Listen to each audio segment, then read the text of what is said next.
Good evening. Stefan is away tonight. We begin with a historic moment in space exploration. 4 astronauts, including Canada's Jeremy Hansen, are on their way to the moon as the Artemis II launch successfully went ahead earlier this evening.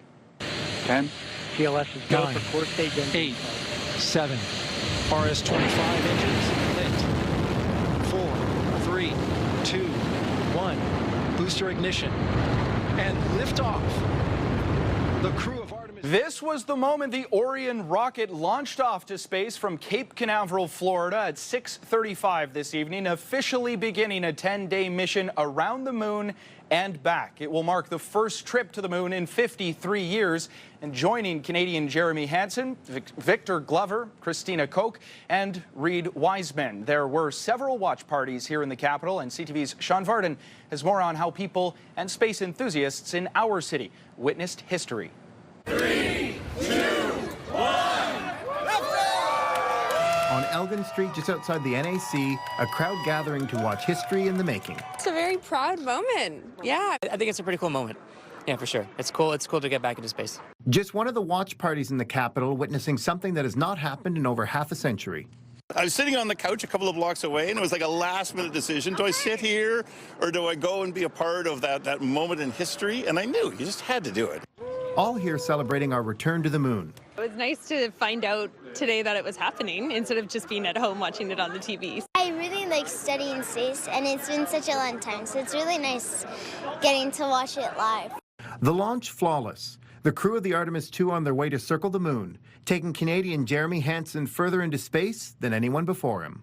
When it did lift off, there was a huge cheer in the room, and then another huge cheer when the solid rocket boosters fell away. No one's ever done this before. This is the first time that humans have left Earth's orbit in over 50 years. He's the first Canadian to fly around the moon. Artemis II laying the ground for the next step, Artemis III, which will land on the surface of the moon sometime in 2027. To see Canada on the global stage in this way and represent our country, and way to go, Jeremy. We're just so delighted. It inspires people. It inspires people to go and see what's out there. I saw it. It happened. Sean Varden, CTV News. Pretty nice sunny weather for anyone outside the NAC taking in that historic moment as well as we take our first look at the weather forecast. Jackie. Well, we got a bit of a break from the precipitation today. This will carry on into our morning for tomorrow. We are starting off with mainly sunny skies, but by the afternoon, it will be a different story. We've got another round of precipitation moving through, and this comes with a mix of flurries, freezing rain, as well as rain, depending on where you are in eastern Ontario. So anticipate by 7 p.m., Ottawa could see that mix of freezing rain as well as flurries, and closer to Smiths Falls, Brockville, more so the heavier rain set. We are keeping track, though, that there is a chance of a risk of severe thunderstorms moving through, and this is especially looking towards Pembroke and Renfrew. This is closer to midnight, and it is going to focus in on the Pembroke Valley, Maniwaki area as we get into Friday morning. So we'll keep a closer look at this forecast in just a bit. But for now, daytime temperatures, we're going to daytime 6 degrees for tomorrow, but overnight temperatures will be around -1. Thanks, Jackie. Well, a man is in critical condition after an assault near the Rideau Centre. It happened at around 2:15 this afternoon underneath the bridge at Rideau Street and Sussex Drive. Paramedics say the man's injuries were caused by blunt force trauma, and police say one man is now in custody. The United States is flagging what it calls trade irritants in a new report, and it cites several measures here in Canada, including the federal government's Buy Canadian procurement policy and the decision to pull American alcohol off store shelves. CTV's Caitlin Wilson has more. When it comes to grocery shopping, if it's American, Scott Proudfoot isn't buying it. It's about buying Canadian, but also, frankly, just not buying American. And he's not alone. Many shoppers are still checking the labels in response to the trade tensions with the U.S. It has been evolving dynamically. In fact, most of our clients prefer to purchase Canadian products. And while the Buy Canadian sentiment is one thing, the federal government's Buy Canadian policy is drawing attention from U.S. officials, flagged as a so-called trade irritant in a new U.S. government report. As of December, the Buy Canadian procurement policy requires government contracts worth $25 million or more to prioritize Canadian workers and industries. I thought it was kind of a funny one to raise given if you take a look at what exists over on the U.S. side, they do have their own, buy American goods when it comes to their federal procurements. The report also raises concerns about the decision by several provinces to pull American liquor off the shelves and tariffs on U.S. dairy products. South of the border, officials warn these issues could complicate further trade talks ahead of the review of the Canada-U.S.-Mexico trade agreement.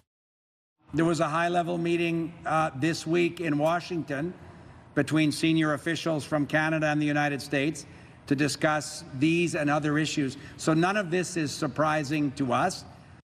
But for shoppers like Proudfoot, decisions aren't happening at the negotiating table. It's happening in the aisle. We need to inflict pain on the United States so that they can understand that this kind of behavior towards their allies is just not on. Caitlin Wilson, CTV News. Turning now to the latest on federal public service layoffs. Hundreds of workers at the Canada Revenue Agency have received notices their jobs may be at risk. The letters were sent out to more than 450 workers. The Union of Taxation Employees says the cuts are largely due to the government eliminating taxation programs. The CRE has cut 10,000 jobs over the last 2.5 years. They rehired a little bit, but it's more cuts. So, and there are more cuts maybe to come within the next 2-3 years. So it's like, I think that you need to be careful to cut more the CRA because it is affecting the service and it has impacted the service already in the last couple of years. The CRA's most recent department plan shows the agency is planning $1.2 billion in spending reductions over 3 years. Well, as tensions rise in the Middle East, the overall cost of living continues to hit us closer to home. The war is not only driving up gas prices, but it's also threatening fertilizer supplies as Canadian farmers head into the planting season. Prices at the pump jumped above 180 cents a litre today. The price of diesel is even higher, soaring well over $2 a litre in the city. CTV's Kimberly Fowler has more on how this is all impacting farmers here in the region. One of the first impacts of rising costs due to war starts on the farm. We have transplanters, we need tractors to put them in, and if you don't do that, well, it just means so much more work doing it by hand, and then the cost of labor is also going up. Farmer Mel Foster says everything here runs on diesel, currently selling in Ottawa at $2.37 a litre. When you actually look at the number of trucks bringing our food, bringing our products to us, it's thousands, tens of thousands of trucks, moving all around North America, and diesel is still king, and it will be for a long time. The world is watching as prices rise for two key commodities, gasoline and fertilizer, as Iran limits shipments through the Strait of Hormuz. This narrow passage usually handles about 1/5 of the world's oil shipments and nearly 1/3 of global fertilizer trade. Right now it's in chunks, but we'll have to break it up. But as the war drags on, a bigger concern could be fertilizer, vital for farmers' yields. There may be a little less this year because the price is so much, and then hopefully it's over soon. The prices come back into a normal price range, and then maybe next year they feed a little more. So there is some fluctuation. Foster has locked in at a set price for fertilizer with his supplier for the season, but that could drastically change next year. Farmers will feel the pressure immediately. We will see if they get to pass some of those costs on to us as consumers, or they have to absorb those costs, and they will be significant. All those costs add to our costs, which we have to pass on to the end user, the consumer. For farmers like Foster, there's no discount when it comes to growing food. Kimberly Fowler, CTV News. Well, the man accused of murdering the Nation River lady in 1975 has been found unfit to stand trial. A judge ruling late this afternoon that Rodney Nichols, who is 83 years old and has dementia, is medically unfit to stand trial for the murder of Jewel Parchman Langford. Langford's body was found in the Nation River near Castleman in May of 1975, but was not identified until nearly 50 years later. Her family, who traveled from Tennessee for the hearing, says this is the best outcome based on the circumstances. I'm very thankful to get to this point. Very grateful to everybody that worked so hard the last 51 years to get us here. For our family, we will be as content as we can be that as much justice as can be done at this point is done. Time also deprived all of us, the community, Mr. Nichols, Jewel Langford's family, of a trial on its merits. Today, a just outcome is that the man accused of that murder is found unfit to stand trial. The judge ordered Nichols to be transferred from the Ottawa-Carleton Detention Centre to the Royal Ottawa as soon as a bed becomes available. 2 Canadian Armed Forces reservists based in Ottawa are facing sexual assault charges in connection with an assault that allegedly happened nearly 30 years ago. The incident, or rather the investigation, was launched last year into the allegations of sexual assault that occurred in 1997. Today it was announced Chief Warrant Officer Stéphane Marleau and Master Warrant Officer Gareth Webb were charged. Both serve with the Governor General's Foot Guards.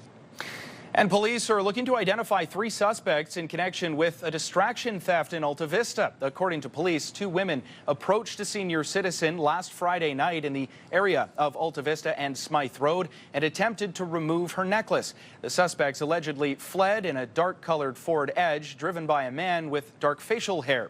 Anyone with information is asked to contact the robbery unit. And the Ottawa Charge playing in another PWHL Takeover Tour game tonight. They're facing off against the Toronto Scepters in Calgary. Riley sends it over for Katarova. Benuza Katarova with that goal for the Charge. This game is being played out west, so it did have a little bit of a late start here. It is still underway right now. Last we heard, 1-1 in the 3rd period. Now, after this one, the Charge will look ahead to Friday night when they host the Montreal Victoire. And there were lots of jokes circulating in Ottawa today because, of course, it is April Fool's Day, including this one from Ottawa Tourism, the organization posting this photo on social media saying the world's largest inflatable loon would be touring the capital region this summer. I wish that were true. Federal government also joked that it was time to say goodbye to bagged milk, posting the Canadian staple is officially being phased out. You'd have some sad fans of milk there for sure. And the Canadian Museum of Nature used April Fool's Day to announce the discovery of a new species, the Canadian wolf bird, which plays on a joke from the hit show Heated Rivalry, where one of the characters thought the call of a loon was a wolf. The sooner that this highway is uploaded and brought back to where it belongs with the province, it will take that burden of maintenance and cost off of the city's shoulders. Just ahead, 2 years ago, the province promised to upload Highway 174, but why has there been no progress? We'll have more on that story right after the break. Well, that right there is a live look through our Centennial Glass Skycam. It is currently -1, and if you like warm weather, you're in for a treat, although it's going to be a little bit wet as we take our first full look at the weather forecast. Jackie. All right, looking at our overnight lows, still going to be a mainly cloudy evening. -4 is what we're getting at. We've got those northeasterly winds moving in. Tomorrow morning, we're going to start off with mainly sunny skies, but this will change by the time the late afternoon, early evening rolls around. It will likely affect your commute. A few showers anticipated, but then by the later part of the evening, we could see perhaps potential thunderstorms moving through, maybe a mix of freezing rain as well. But temperature-wise, let's look at tonight's overnight lows. About -1, -2 across eastern Ontario, slightly cooler around the Petawawa, Pembroke area, -7 degrees. As we look towards tomorrow's daytime highs, we are really averaging between 4 to 6 degrees really throughout eastern Ontario. But again, keep in mind, you will want your umbrella because it will be a wet, rainy day tomorrow. And this will continue Thursday into Friday morning. And you can see a lot of that yellow focusing just north of Ottawa. We may get caught in it, but not quite as much as the areas closer to Mont-Tremblant, as well as Pembroke and Maniwaki. So this will extend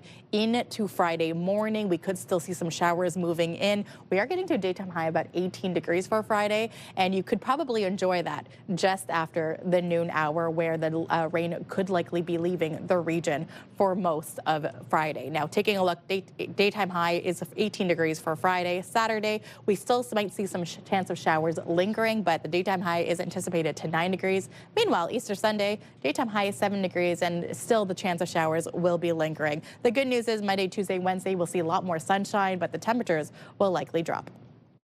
Well, there is still no timeline or plan in place for when the province is going to take over responsibility of one of the city's busiest roads.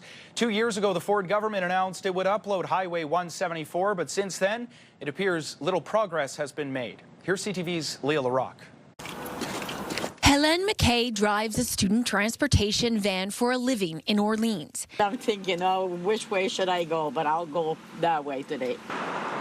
And she says that Highway 174 is a mess. I just got off 174. So instead of taking it because it's so busy, I take the Montreal Road. Subject to due diligence, we're uploading Ottawa Road 174. In 2024, with much fanfare, the province said it would upload the highway. But 2 years later, still no timeline. The highway has not been uploaded. There is no funding. There is no plan. MPP Stephen Blais wants clarity and a guarantee. We have a municipal election coming up in October. It would be good to know where our councillors and mayors stand on actually making the highway safer and improving it. In a statement, the mayor's office says that they are working closely with the province on the upload and that they have seen real progress. He says once that upload is finished, it will save City of Ottawa taxpayers millions of dollars, and he calls it a game changer for Orleans residents. The province says they are assessing considerations related to provincial ownership. East End councillor Laura Dudas isn't giving up hope yet, but says Orleans needs money for its roads. The sooner that this highway is uploaded and brought back to where it belongs with the province, it will take that burden of maintenance and cost off of the city's shoulders. Residents say the traffic situation around Highway 174 is only getting worse. And of course, if there's an accident, well, you're finished. 174, horrible. Stay away from there. The proof is in the pudding, but where's the pudding, you know? Leah LaRocque, CTV News. And I want you to think of my friend Ryan, who is one of my colleagues who died alone. Speaking out against the closure of supervised consumption sites, more on an emotionally charged rally outside the office of Ontario's Chief Medical Officer of Health after the break. Get the latest live local breaking news. Sign up now for our morning and evening CTV News Ottawa newsletter. The best local content from CTV News, Your Morning Ottawa, and News Talk 580 CFRA. Get it all in one place. Sign up now at ctvnewsottawa.ca. The CTV News Ottawa newsletter is brought to you in part by CAA Business.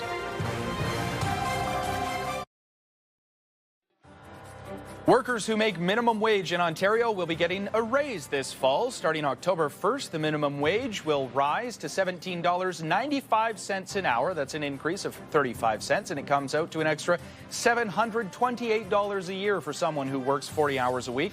The province boosts the minimum wage annually based on inflation. Well, a rally was held outside the office of Ontario's Chief Medical Officer of Health this afternoon. Demonstrators protesting the closure of supervised consumption sites that the province is planning to replace with facilities called heart hubs. CTV's John Woodward has that story. Daisy!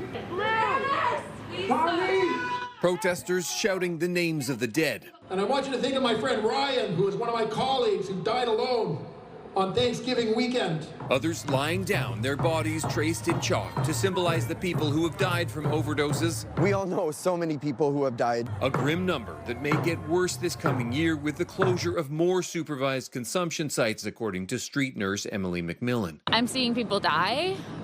It's actually quite heartbreaking.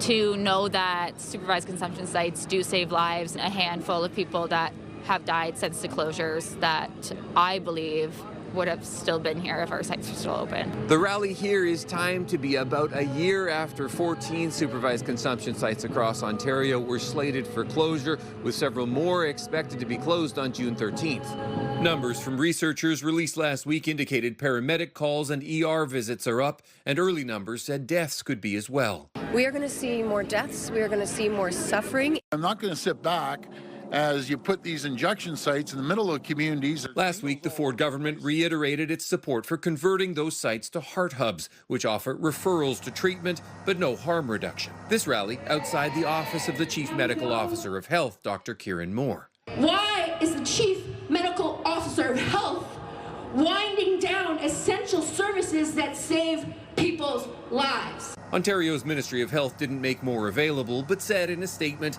instead of giving people tools to use harmful illegal drugs, our government is helping people break the tragic cycle of drug addiction by making record investments in more mental health and wraparound supports. And saying opioid fatalities are down 45% between 2024 and 2025.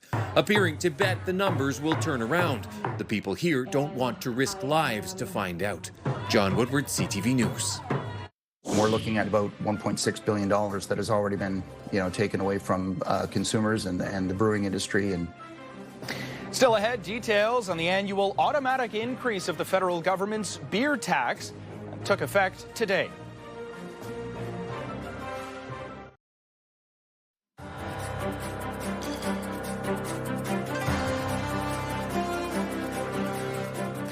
It is no April Fool's joke. The next time you go to a pub for a pint or the liquor store for a case of beer, it will cost you a little bit more. That's thanks to the annual automatic increase of the federal government's beer tax that took effect today. CTV's Avery McRae has more. Drifter Brew Co. has been open for 2 years, and as a new business, constantly rising costs can be a challenge. It's another hit on the business, right? What brewer Paul Thibodeau is referring to is the 2% tax increase on all alcohol that takes effect today.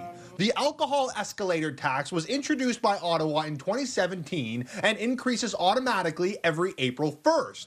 For Thibodeau, the added cost will be passed down to the consumer. When you're talking about a $5 can, we're looking at maybe about 5 to 7 cents that it increased on the can. And probably with a keg, you're looking at maybe $1 that it went up. Since its introduction, the alcohol tax has increased by 18%, with overall alcohol consumption by Canadians decreasing that same amount in that time. we've seen all the unions that work in the brewing industry actually come together and sign a letter and send it to Mark Carney, publish that letter, and asking for them to stop because they're worried about jobs. Beer Canada President Richard Alexander says 95% of the beer sold in Canada will be subjected to the tax, which will impact breweries, consumers, and industries that rely on booze sales. We're looking at about $1.6 billion that has already been, taken away from consumers and the brewing industry and making beer more expensive. And we have a affordability crisis right now that Canadians, they don't want to see tax increases in any shape or form. For consumers like Ryan Nicholas, the wallet becomes even tighter. It's too expensive now, especially in this area with this economy. How are people supposed to afford this? In a statement to CTV, a New Brunswick Liquor Corporation spokesperson says shoppers will see a slight price increase on their shelves that will vary by brand. They also say the biggest impact is on spirits, which could see an increase of 20 cents on average. Avery McRae, CTV News, St. John.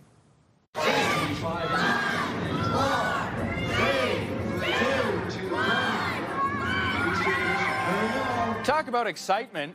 How the Artemis II mission was celebrated in some other major Canadian cities when we come back.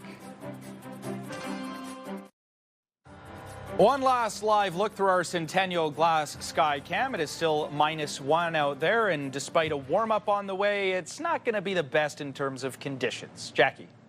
Well, we are anticipating mainly sunny skies for tomorrow. -1 is what we're starting off with. And yes, while we will get to a daytime high of 6 degrees, we are anticipating showers, maybe even some heavier rainfall moving in from Thursday evening into Friday morning. But the good news is 18 degrees will be the daytime high. The chance of showers will linger, especially in the morning, but by the afternoon, this should clear. Saturday, 9 degrees, the daytime high with a slight chance of showers, and this will continue into Sunday, where the daytime high will be 7 degrees.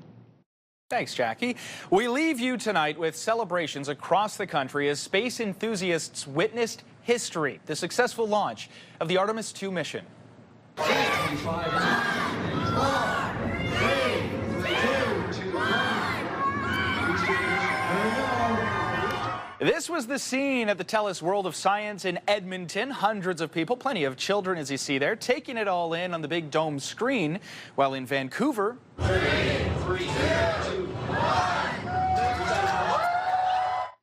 this was how it looked inside the H.R. MacMillan Space Center. Around 200 people glued to the auditorium screen to take in that historic moment. Incredibly exciting stuff, obviously. And step 1 is going around the moon. Step 2, landing on the moon. Step 3, maybe we're going to Mars? I don't know. Someone call Marvin the Martian. Tell him we're coming, buddy. We're going to be knocking on your door in no time. Thanks for watching, everybody. Have a great night.